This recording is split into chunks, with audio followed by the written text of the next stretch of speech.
Alright, let's begin the commentary for episode 2. There was about a week break from when I finished episode 1 and when I started recording episode 2. I actually managed to gather all the footage for episode 2 on a Friday. It's pretty crazy. I didn't even stay up that late gathering footage. I came home from school. I gathered footage up until about maybe 6 or 7 o'clock and I was done. And then all I had to do was edit. And I kind of miss those days, the days where fanfics took me a day to film and then just a weekend to edit. But the world is a very different place now, and you got to do a lot more to keep up with the times. Anyway, so for episode 2, this was going to be, the episode where I really put myself into the fanfic.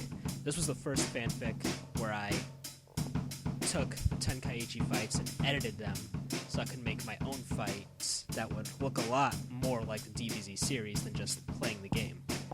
Now figuring out how to do this was actually a pretty tough thing to do because I didn't see any other fanfics that were doing this, so I was getting my feet wet and, trying to take a step in a new direction.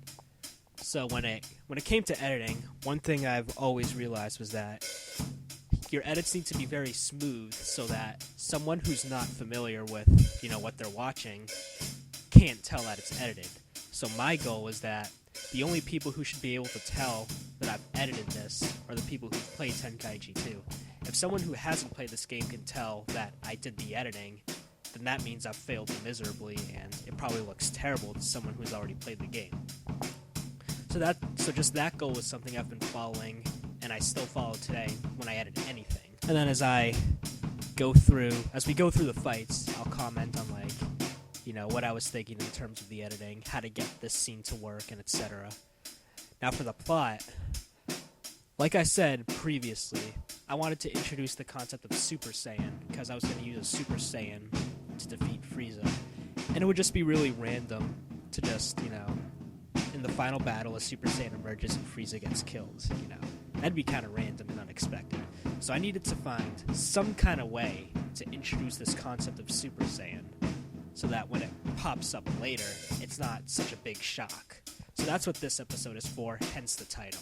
But to get there, I had to find some way for Bardock and Turles to escape Frieza's grasp. One thing was for sure, I didn't want Bardock or Turles to die anytime soon. So I needed to craft a way to get them to get out of this battle in one piece. And I actually thought of an alternate scenario or two to what you saw if you've already seen this. So without further ado, let's begin the commentary, and I hope you enjoy it.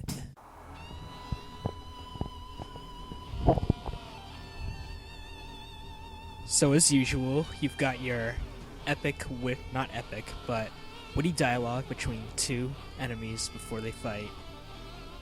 I think their intentions are pretty clear. Turles is just trying to shove Frieza's words back into his mouth. And then Frieza's just like, oh, you're going to overthrow me, so I've got to kill you. And then Turles is like, well, you don't have any basis for that. So they go on and on and on and on, and finally, they fight.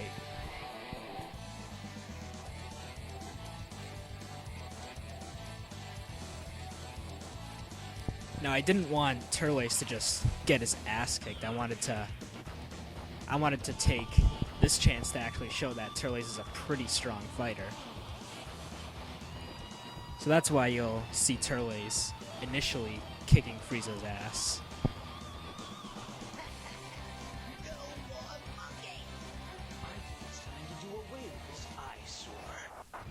Alright, so this is it, my first edited fight ever. See, this was back before I started using 2 controllers for the fights. This was back when I was still relying on the AI. So this was all done in practice mode. In fact, I think this entire fic was done in practice mode. Imagine that, huh? You can tell because the characters always have auras around them.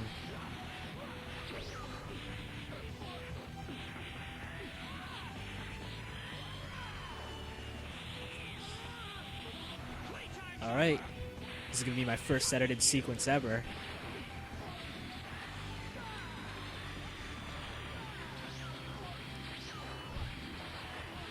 A lot of people ask me, how do you come up with your edits? What gives you the idea or the inspiration to do these? Well, that's a pretty hard question to answer. It's just, you picture something happen, and then you realize, wait, that can link up to something else. So if you noticed earlier, I was actually able to link two of those rapid super combos Turles was doing together, but it looked so smooth. Because, one perspective had the camera going all over the place at different angles, and the next perspective had the camera circling around Turles. So that looks pretty smooth. And this is classic DBZ right here. Someone gets the crap beaten out of them, but they emerge out in one piece. And they beat their opponent up. Yep. See, that edit didn't look very smooth, because suddenly Turles was just beating, or Frieza was just beating the crap out of Turles. Then he charges up, and all of a sudden, oh, Turles doesn't seem harmed at all. So yeah, that was... I didn't notice that until it was too late.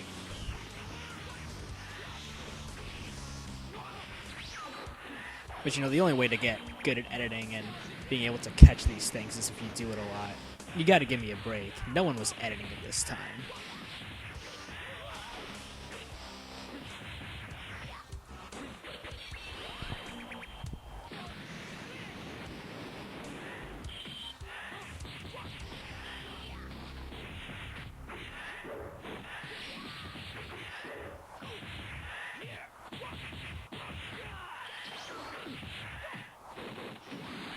So here I just kind of play around with Turles. I don't try to completely kick his ass. I give him the chance to fight back every once in a while. Just to make the fight a little interesting.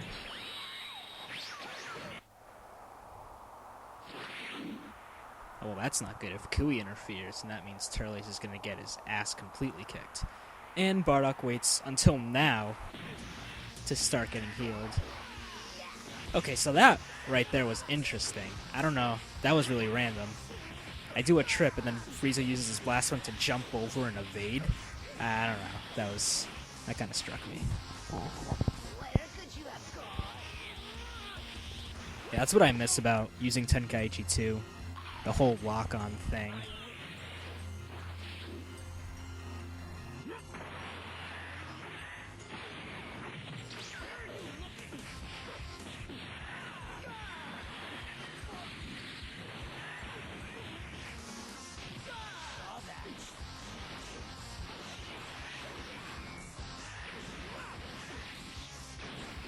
So one thing you'll notice me doing in these fights is, switching the camera angles.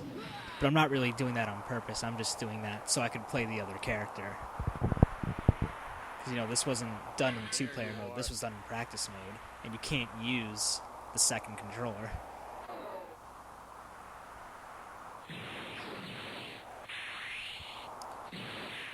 Alright, so then I devised the power level and skill level system. One thing that really irked me about the Dragon Ball series was that, well, not Dragon Ball, Dragon Ball Z, was that skill never mattered. Every fight was won because someone was either stronger or used a technique that simply overpowered another person. Some people will cite Piccolo and Goku versus Raditz as an exception, but I disagree because if Gohan didn't get, wicked pissed off and did a headbutt, that weakens Raditz. And keep in mind this headbutt weakens Raditz because Gohan was stronger than him when he powered up. Then Goku wouldn't have been able to hold on to Raditz and keep him there for the special beam cannon.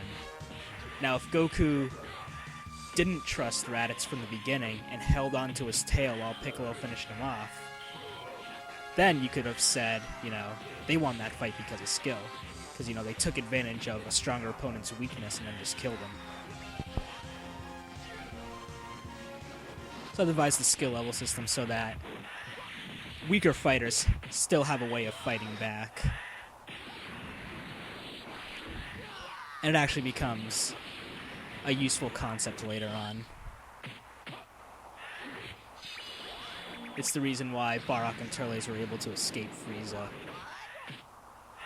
If they weren't able to fight, then they would have just gotten killed, but because they were able to fight, they were able to keep up and find a new plan. Now, I was thinking about having speed as a stat, but speed would have been really hard to do. I'll talk more about that later.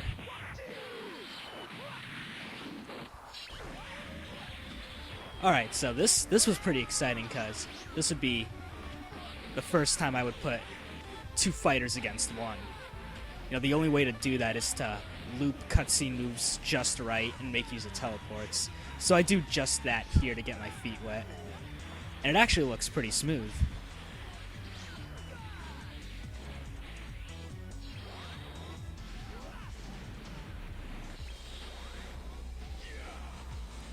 That was another one of my irks with the Dragon Ball series. Not enough fights with more than two people. Dragon Ball Z would have been, or at least the fights would have been a lot more fun to watch if there were like two opponents up against one more often, or just like multiple man melees rather than just constant one-on-one fights. So I make use of these multi-man melees all the time. And they're actually a lot more fun to choreograph than just one-on-one fights.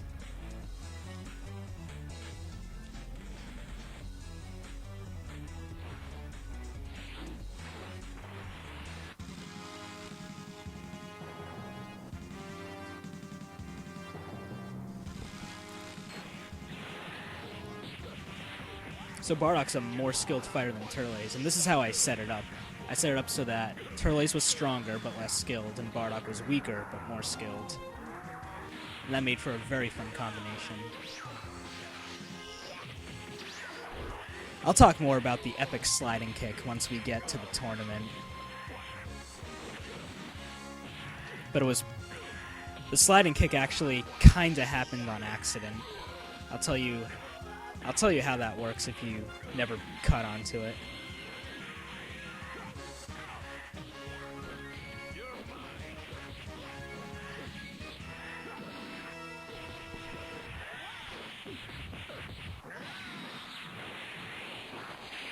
Where could you have gone?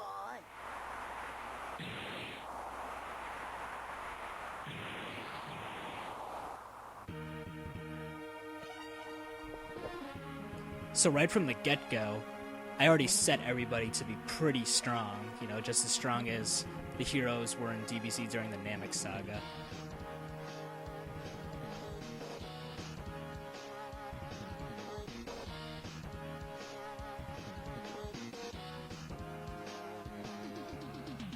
Here we establish Bardock as the man with the plan. And I introduce Kakarot here. MLKG1 just stands for Milky Way Galaxy 1. So that tells you that the story takes place in the Milky Way Galaxy.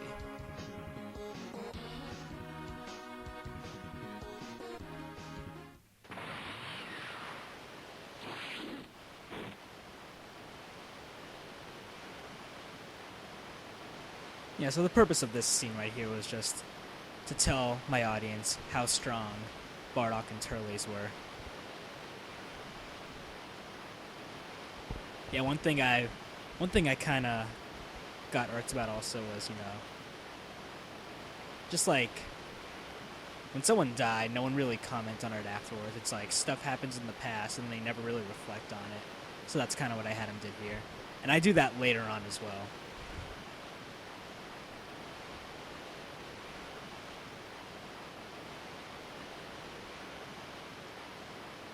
I already planned on Bardock and Supreme Kai fighting, so I needed a way to get Turles out of the scene. So I'm like, you know what? Let's just have Turles get some food, because Saiyans have amazing appetites.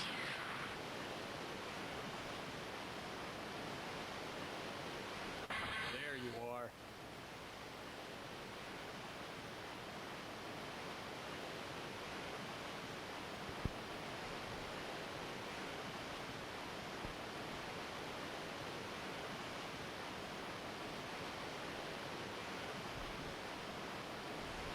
Now, what was the purpose of having Shin? Oh, right. I had Supreme Kai here so I could introduce the legendary Super Saiyan. Not flat out introduce the legendary Super Saiyan, but, you know, I wanted a way to get Bardock and Turles to meet up with who would be the legendary Super Saiyan. And this guy would obviously be a Saiyan with a strong power level, and Shin would be able to comment on that. So that's why I had Shin as a character.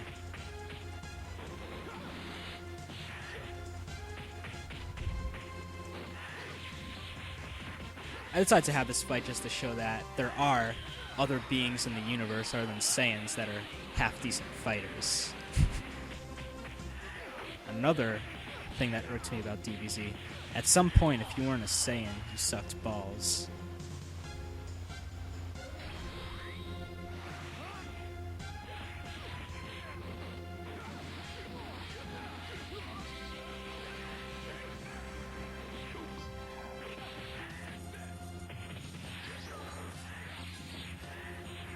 So I'm not sure if you noticed, but I actually used the same music.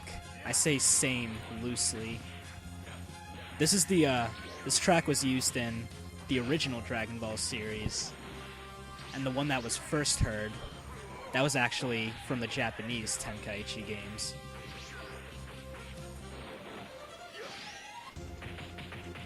This fight really didn't have to be this long, but you know, I didn't do any editing for this fight, so what felt like a short fight actually ended up being a long fight, and that's just what happened here. If I redid this fight, it would be a lot shorter, but it'd be a lot sweeter too.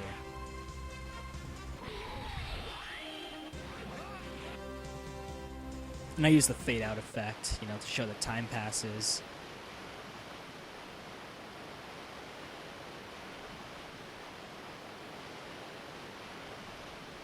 Oh, Turles has found food.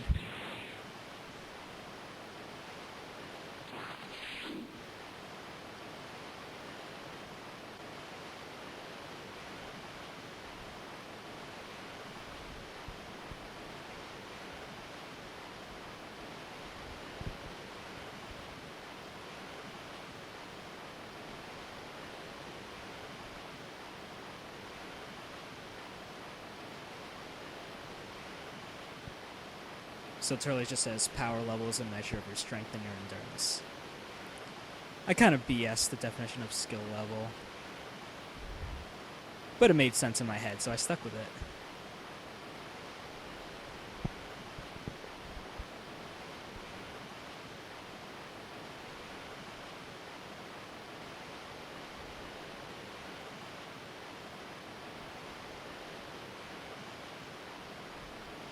I need to have Turles swear more often.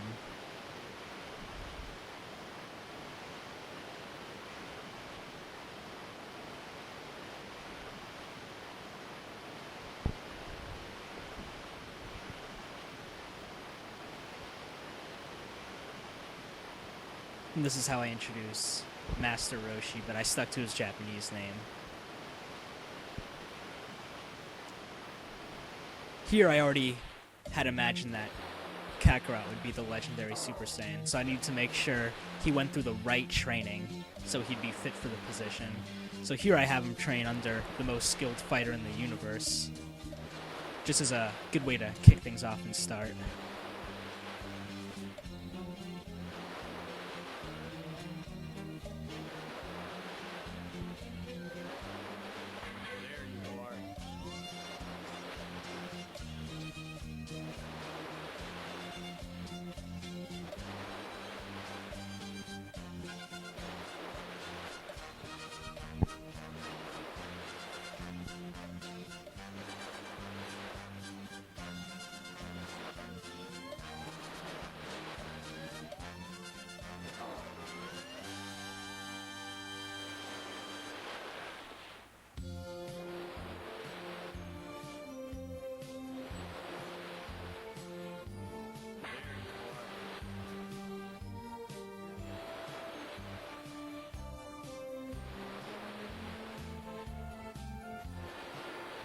Kakarot's an evil little child, as you can tell.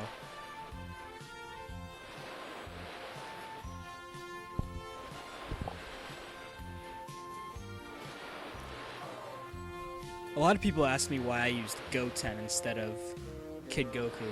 Well, Kid Goku is just... he's got too big of a body for a little kid. And Goten looks like a little kid more so than Goku does, or Kid Goku does. I just liked Goten's body more. No homo. So here, not only is Kakarot gonna get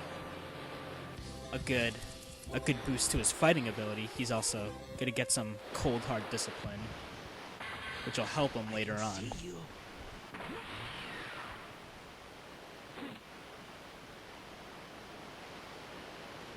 I was not trying to reference over 9,000 here, by the way.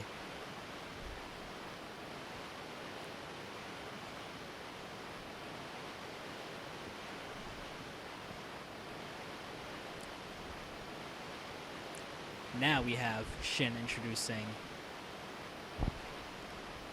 or Shin doing some epic foreshadowing about the legendary Super Saiyan.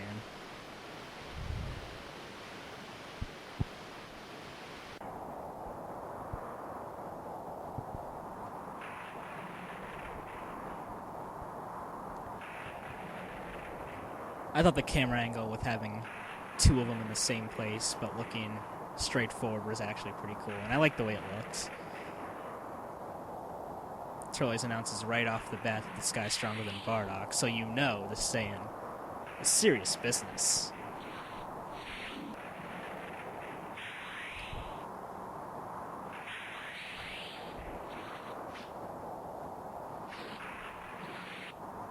I had to make it Broly because of his multiple different looking Super Saiyan forms.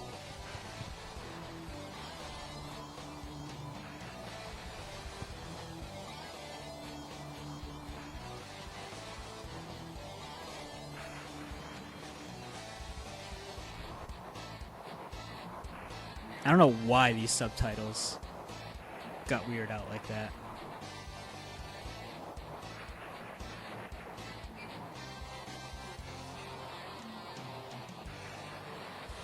Now here, I didn't mean for Broly to say Turles being the most powerful Saiyan. It's meaning the most powerful Saiyan Elite, which means a lower class Saiyan could be stronger, and that's what he actually meant. Turles is still a little stuck up about his status. That's why he's treating Broly the way he is now.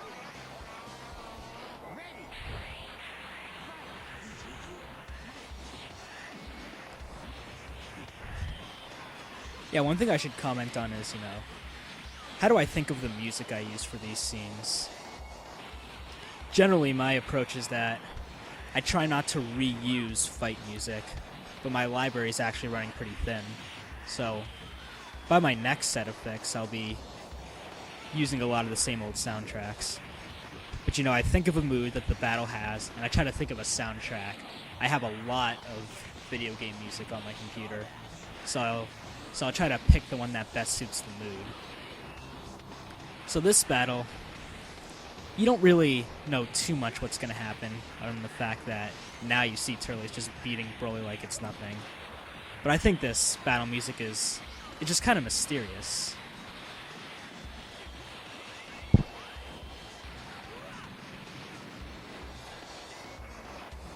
Using fade-ins is a really effective way for me to just cut off a fight, and I actually use those a lot. Uh-oh. Oh no, Turles. Oh no, he did it!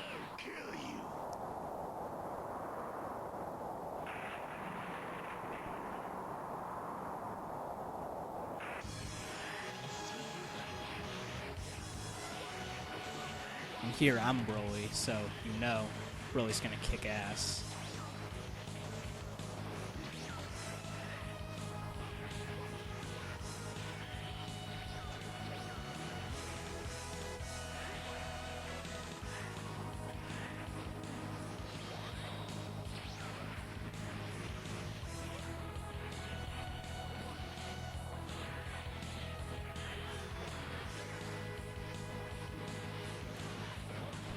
I thought this music was kind of evil, and it has a decent groove, so I thought that'd be a good theme for this battle.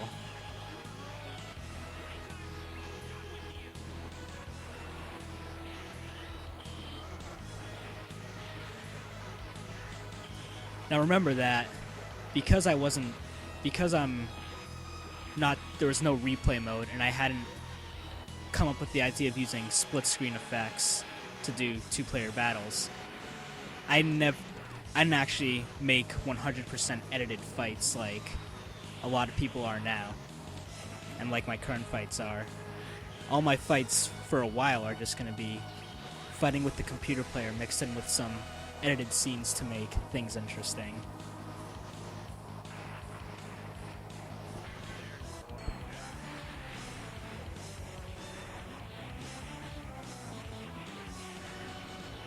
And here I'm Bardock because Bardock's a more skilled fighter, so he has to kick Broly's ass.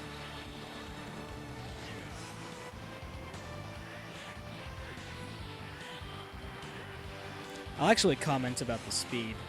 See, the reason why speed would be hard to do is, how would I show an improvement in speed? You know, I can't just make the characters fight faster, because once it all adds up, the fights will be so fast that you can't even see what's going on. And like, what I've wanted to do all the time is just manipulate teleportation, you know, have both characters teleport at the same time. But then that would mean I'd have to sacrifice the cinematic effect that I have right now. That means there'd be, you know, that big fat line in the middle, and then you could see both characters, and I don't know, just for the sake of trying to make it as movie-esque as possible, I didn't go through with it. And it wasn't until the last episode of this saga that I actually managed to come up with a way to do it.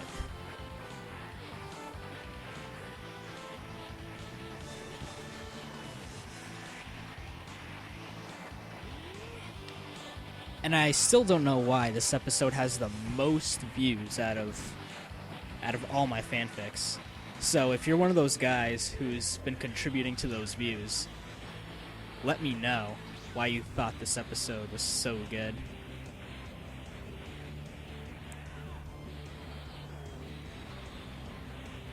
Yep, some more teamwork from Bardock and Turles.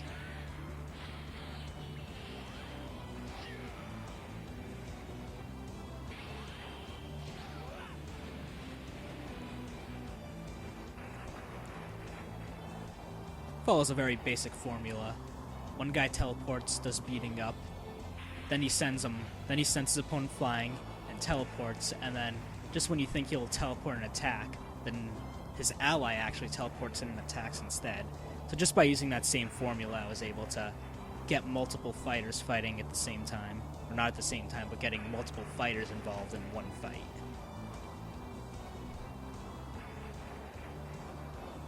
The awkward pause there was not meant to happen after Bardock talked.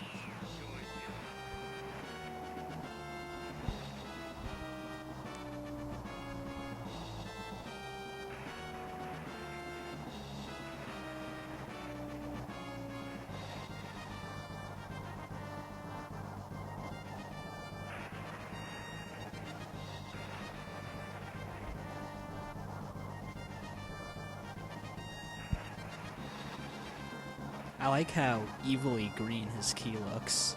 I don't think it looks that evil in Tenkaichi 3. I'm referring to Broly, by the way.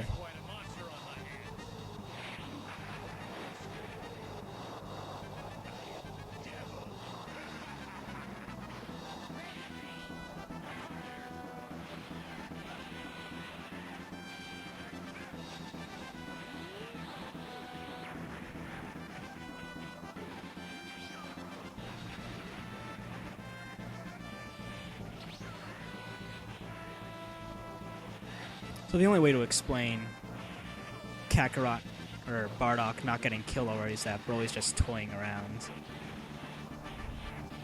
Which makes sense. Just remember that when I was making this episode, I was intending on having Broly be killed. I didn't decide to revive him pretty much until I was planning out the second episode of my next saga where Broly comes back. And he reveals that he's a spy. In fact, I didn't even think about another saga after Frieza was defeated. But I'll talk more about that later.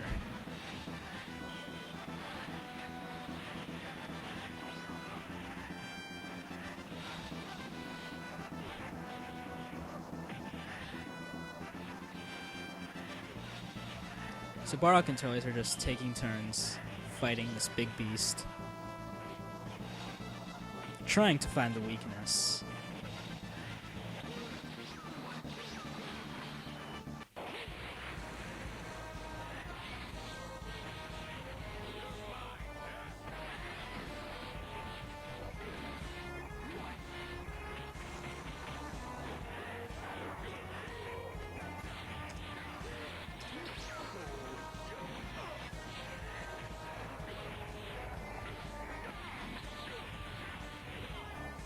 That was edited, actually. That looked pretty smooth, I have to say. Alright, so I didn't want to waste too much time with the fighting. I want to get right to the good stuff. Bardock found a weakness, and he took advantage of it. And now this happens. His power level didn't drop, so that means nothing happened.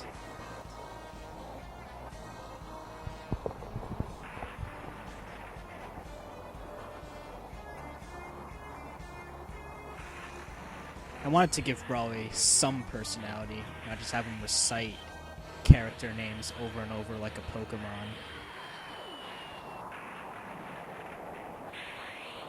I actually turned off the computer player there to make sure Turley stayed down and didn't come back at me.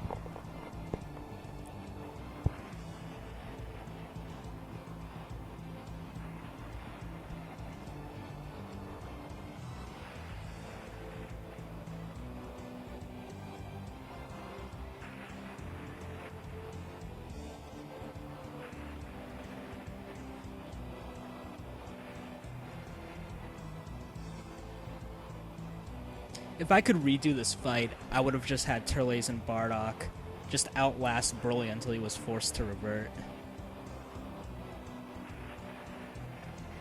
Bardock's strategy doesn't even make that much sense. Wow, I was a retard back then. Well, not really, but I just wasn't thinking things as carefully as I should have. But yeah, if I redid this fight, what I would do is I would just have Bardock and Turles outlast Broly, and then he'd lose power from there, and they'd finish him off the same way he was finished off in this upcoming scene. Bardock would follow the same strategy of just parrying all of his attacks.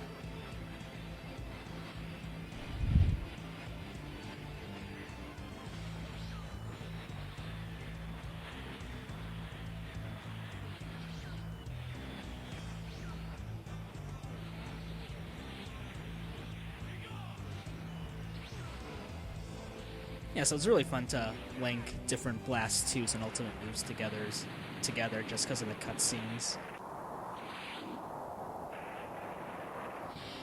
That reverting actually didn't look too bad. That was the only way to get it to happen. Broly can't actually revert, so I had to punch him, and then within using the same frames, I had to put in Broly in his first form, and I had to make sure Turles and Broly were in the exact same place to make it look as smooth as possible. I mean, you can definitely tell it was edited, but it came out, I would say that actually came out decently smooth for what it was anyway.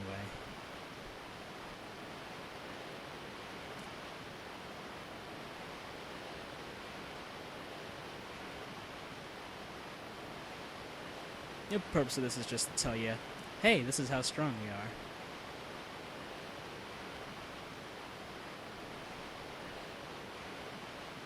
Yeah, skill level's a weird thing, and I did that on purpose. There's no surefire way to raise skill level, but by the end, everyone will cap out at the same skill. But we're not there yet. In fact, at the time of making this commentary, I haven't gotten that far in the story yet, so don't worry about it. So I thought this would be a fitting build for the new Kakarot. He looks a little older. He looks a little more built.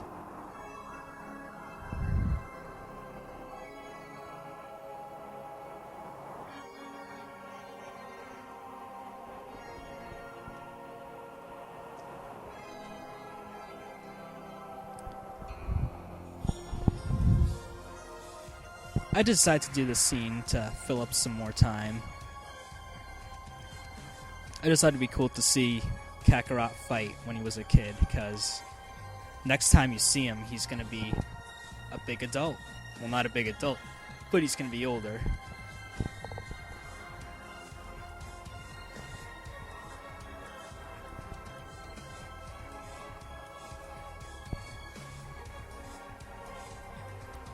Yeah, so forgive me for being a little retarded when it comes to controlling characters.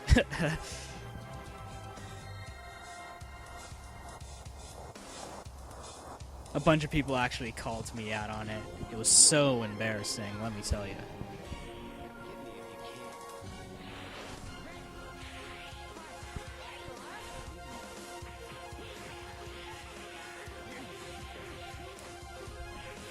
I thought this music would be pretty good for the overall scene.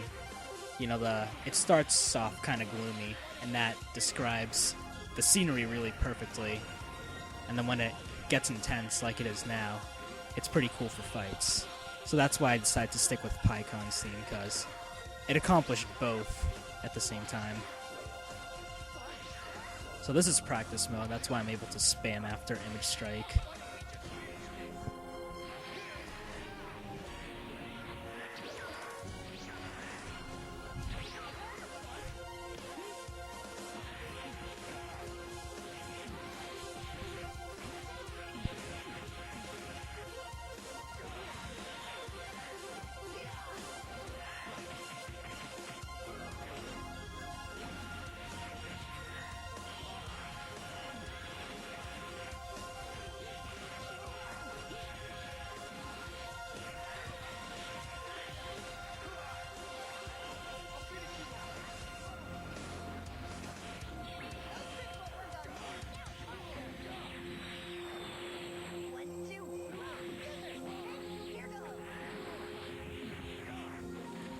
See, this is weird. That, to me, that still looks edited. You know, just where Goku and Android 17 appeared after that cutscene move.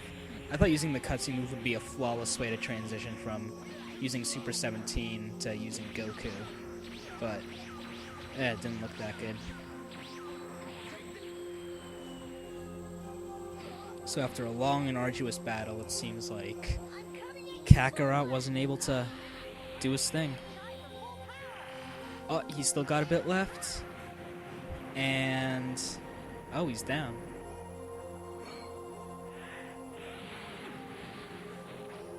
Oh, Bardock comes in and saves the day.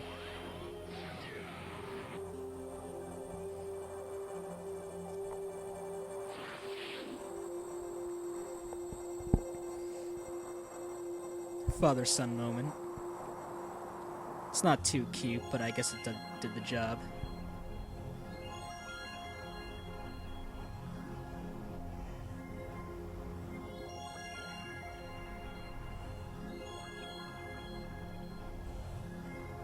So I used Master Roshi as a way for Kakarot to become a really skilled fighter. Now he's going to train with the Saiyans, so he becomes really strong. And that will be a good basis for him to be the legendary Super Saiyan.